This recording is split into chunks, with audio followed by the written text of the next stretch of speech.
వ్యాపారం చేసుకుంటూ జీవిస్తున్న ఓదెలు లలిత దంపతుల వడ్ల షెడ్లను కూల్చివేయడంపై బీఆర్ఎస్ మాజీ ఎమ్మెల్యే గండ్ర వెంకటరమణారెడ్డి భూపాలపల్లిలో ఆగ్రహం వ్యక్తం చేశారు.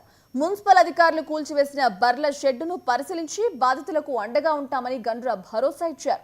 30 ఏళ్లుగా బర్లను పోషించుకుంటూ జీవిస్తున్న వారి షెడ్ను కూల్చివేసి రియల్ ఎస్టేట్ వ్యాపారులకు రోడ్డు ఇవ్వడం ఎంతవరకు న్యాయం? దీనిపై జిల్లా కలెక్టర్ విచారణ జరిపి బాధ్యులపై చర్యలు తీసుకోవాలని గండ్ర వెంకటరమణారెడ్డి డిమాండ్ చేశారు.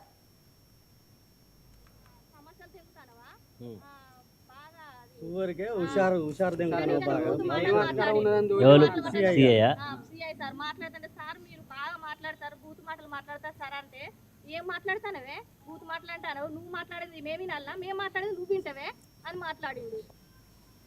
బయట గన్ను పట్టుకొని ఉన్న ఆయన కూడా బాగా ఎక్స్ట్రా మాట్లాడుతుంది.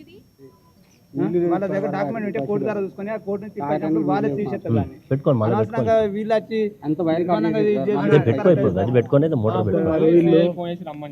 ఎవరు అవసరం లేదు. ఇప్పుడు పొద్దున 10 గంటలు రాకపోయింటే నేను ఏం చేయాలి నా చేతనని చూద్దాం అన్నాడు సిఐ సార్. ఏం చేస్తాడో మరణ శిక్ష చేసుకోమని ఇంకేం చేస్తాడు? ఏం చేస్తాడమ్మా? సంతకాలు పెట్టకపోతే నేను ఇంకేం చేయాలో చేస్తాను. సంతకం పెడతావా పెట్టవే మేము చెప్పింది వింటావా నువ్వు చెప్పింది మేము వినాలనే అని మాట్లాడుతాడు సిఐ సార్. నువ్వు ఏం పోవాల్సిన అవసరం లేదు. ఈ బోర్ ఏం చేసిందే?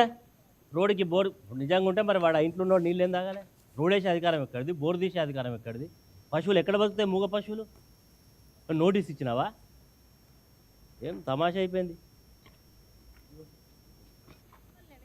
ఈరోజు ఈ ఓదేలు గారి పక్షాన కోరేది ఏంటంటే మున్సిపల్ కమిషనర్కు ఇంత విస్తృతమైనటువంటి అధికారాలు ఎక్కడి నుంచి వచ్చినాయి?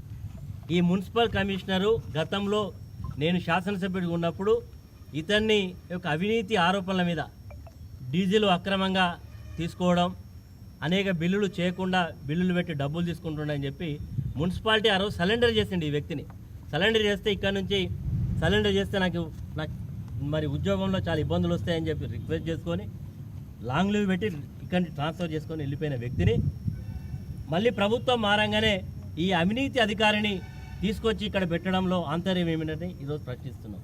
అంటే ఆ రోజు అవినీతి పరుడుగా ఉన్నటువంటి అధికారి ఈరోజు మరి ఆ అవినీతిలో వాటా పంచిస్తారని ఈరోజు అధికార యంత్రాంగానికి ఏమైనా మరి చెప్పిండా, లేకపోతే ఇక్కడ ఉండేటువంటి కొంతమంది నాయకులను ప్రసన్నం చేసుకొని ఈ పోస్టింగ్ తీసుకున్నాడా తెలియదు. కానీ ఈరోజు ఇతను వచ్చిన తర్వాత అవినీతి విలయతాండం చేస్తూ ఉన్నది. మున్సిపాలిటీలో ఎక్కడ కూడా చెత్త తీసిన దాఖలాలు లేవు.